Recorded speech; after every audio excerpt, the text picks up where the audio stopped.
जोगेश्वरी इलाके से पिछले 35 सालों से बीजेपी में कार्यकर्ता के रूप में अपना कार्य कर रहे थे।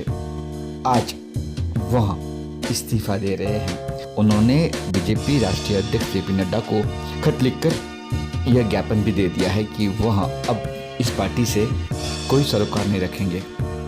उन्होंने आज मीडिया के सामने बीजेपी का झंडा अपने ऑफिस से निकाला, उसे फोल्ड किया और कहा कि यह जल्द ही जेपी नड्डा जी को भेज देंगे।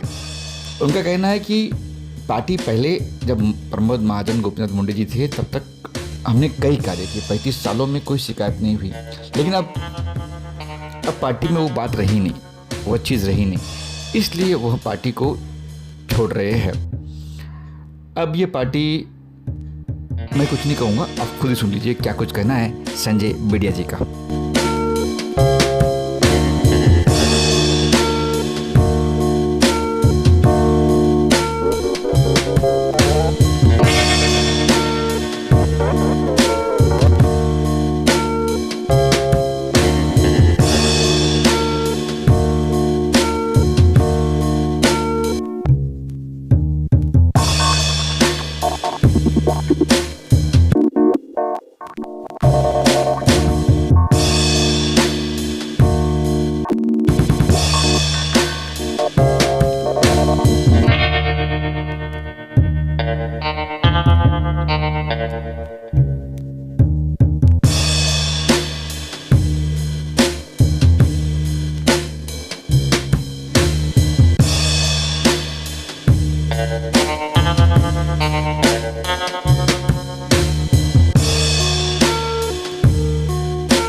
सभी लोग बड़ी शॉर्ट नोटिस में आए, मैं तहे दिल से आप लोगों का आभारी हूं। मैं विषय पर आता हूं। 35 साल राजनीतिक में काम करने के बाद माननीय प्रेम शर्मा, जो आज इस दुनिया में नहीं है, जो खेतवाड़ी के विधायक थे और मैं 16 साल का उनसे जुड़ा था, उनके जाने के बाद मैंने खेतवाड़ी युवा मोर्चा का अध्यक्ष पद संभाला। ऐसे करते करते मैंने राष्ट्रीय युवा मोर्चा में गया, मेन स्ट्रीम के अंदर काम किया। मतलब तकरीबन प्रमोद जी जिंदा थे, प्रमोद जी के साथ काम करने का मुझे अवसर मिला, गोपीनाथ मुंडे जी के साथ मुझे काम करने का अवसर मिला। उनकी लीडरशिप में कमाल की लीडरशिप थी। पर आज की जो लीडरशिप है वह एक प्राइवेट लिमिटेड फर्म बनकर रह गई है। सिर्फ पैसे से भरे हुए बैग वाले कार्यकर्ताओं की इनकमिंग होती है और जो कार्यकर्ता हैं उनकी अवमानना होती है। तो मैंने कल मेरे एक विषय में कहा था कि कार्यकर्ताओं की अवमानना से लेकर महापुरुषों तक की अवमानना करने का काम भारतीय जनता पार्टी के कुछ नेता करते हैं। अब चंद्रकांत दादा ने इतनी बड़ी बात कह दी कि अंबेडकर जी, साहू महाराज भीख मांगकर स्कूल बनाए, जो किसी के भी दिल में लगने वाली बात है। जो कोई हिंदुस्तान का 200 करोड़ आदमी इस बात को मानेगा नहीं, और उसके बावजूद भी उनकी पार्टी में उन पर कोई एक्शन नहीं हुआ। मंगल लोढ़ा ने तो शिंदे सीएम की, जो सीएम हैं, जो शिंदे जी हैं, उनकी तुलना छत्रपति शिवाजी महाराज से कर दी। जब ऐसे बयान आते हैं तो दिल दुखता है, मन दुखता है कि इस पार्टी को 1985 से जब 2 विधायकों की ये पार्टी हुआ करती थी, हमने झंडे डंडे लगाकर रात रात वड़ा पाव खाकर चुनाव लड़े। चुनाव में पैसे नहीं होते थे, घर के 2-5 हज़ार रुपये लाकर चुनाव में देते थे कैंडिडेट को और चुनाव लड़ा जाता था। मुझे आज भी अच्छी तरह याद है, कॉरपोरेशन के चुनाव में घर जाकर कैंडिडेट ढूंढते थे और उसे कहते थे आओ भैया चुनाव लड़ लो। आज पार्टी बहुत बड़ी हुई है, पर पार्टी के कुछ नेता ने पार्टी को कहीं ना कहीं गुमराह किया है। मैं तो ये कहूंगा कि भारतीय जनता पार्टी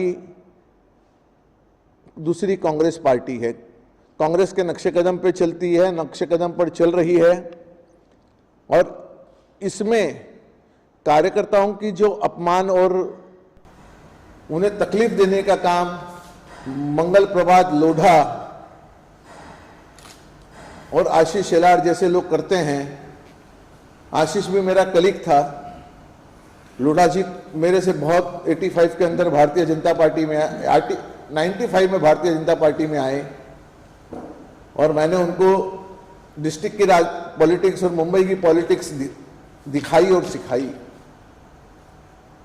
मैं बहुत दुखी मन से ये कहना चाहता हूं कि पार्टी में हजारों कार्यकर्ता पूरे हिंदुस्तान में मेरे मित्र हैं, और जो मेरे मित्र हैं वो हमेशा मेरे मित्र रहेंगे।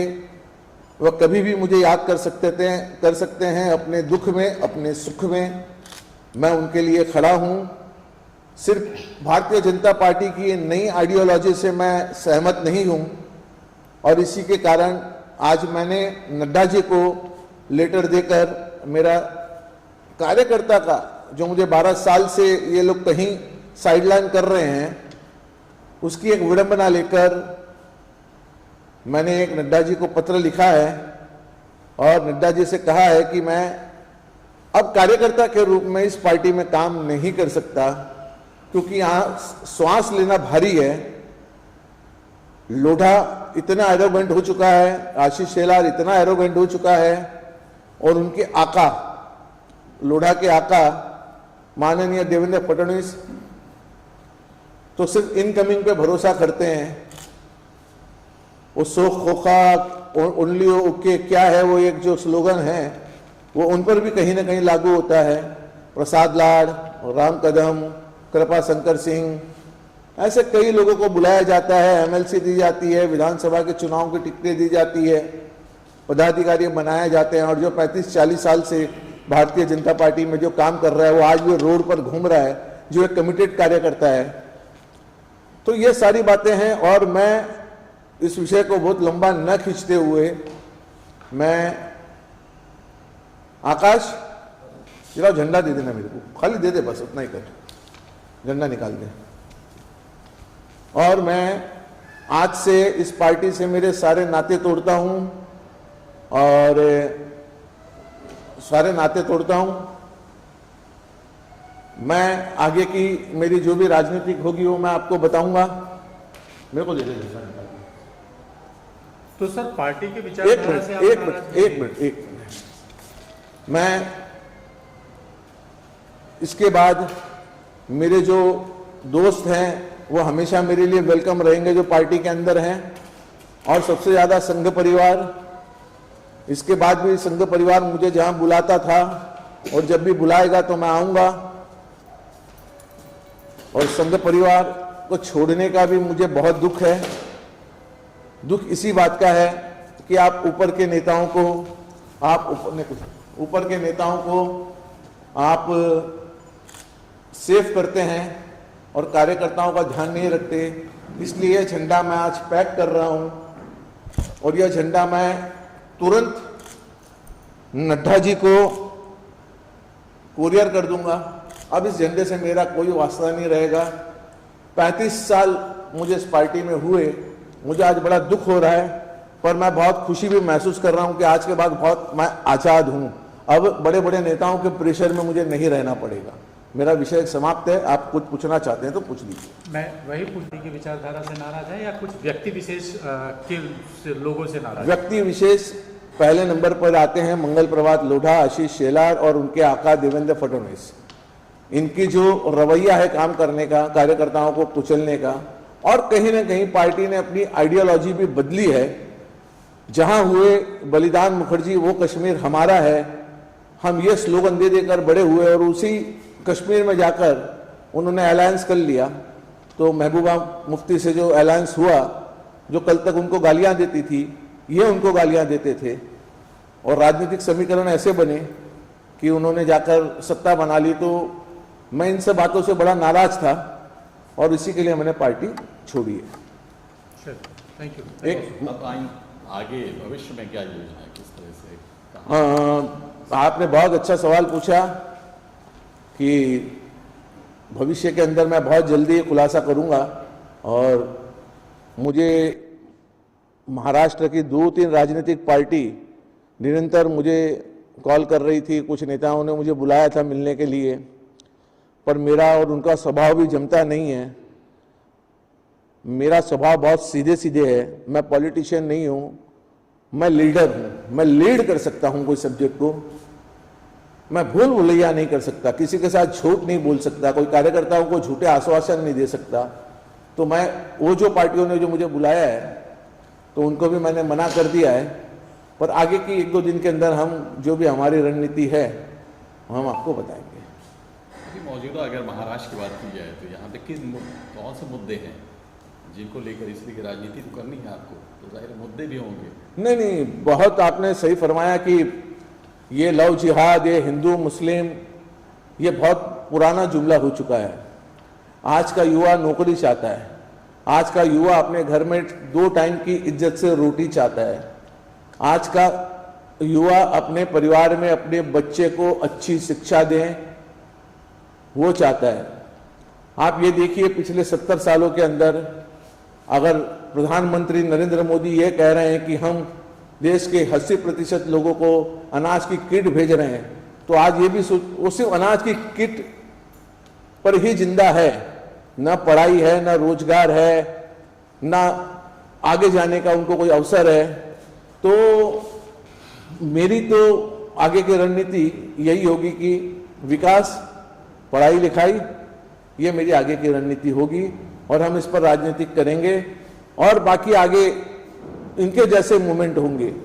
मेरे लिए तो एक सापनाथ है और एक नागनाथ है, तो मुझे दोनों से मेरे कोई रिश्ते बन नहीं सकते। और हम करेंगे, मुद्दों की राजनीति करेंगे। ये लव जिहाद वगैरह हमारे समझ में नहीं आता। अगर लव जिहाद इतना बड़ा विषय बनाया गया है तो आज 350 मेंबर ऑफ पार्लियामेंट की सरकार लेकर बैठे हैं। मोदी जी, हिंदू हो या मुसलमान हो, हिंदू की लड़की अगर मुसलमान से शादी करती है तो हिंदू के परिवार को खराब लगता है। और यही मैं कहूं कि मुसलमान की लड़की अगर हिंदू से शादी करती है तो क्या मुसलमान का परिवार खुश होता है? वो भी खुश नहीं होता। परिवार तो दोनों समाज खुश नहीं होते।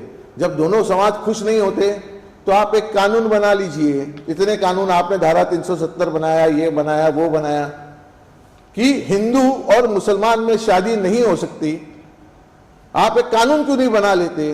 पहले तो आप उनकी शादियां होने देते हैं और होने के बाद में लड़का या लड़की को पुलिस के माध्यम से या किसी भी प्रशासन के माध्यम से प्रेशर कर कर उसे एक लव जिहाद का रूप दिया जाता है और हिंदू और मुसलमान को बांटने का काम किया जाता है।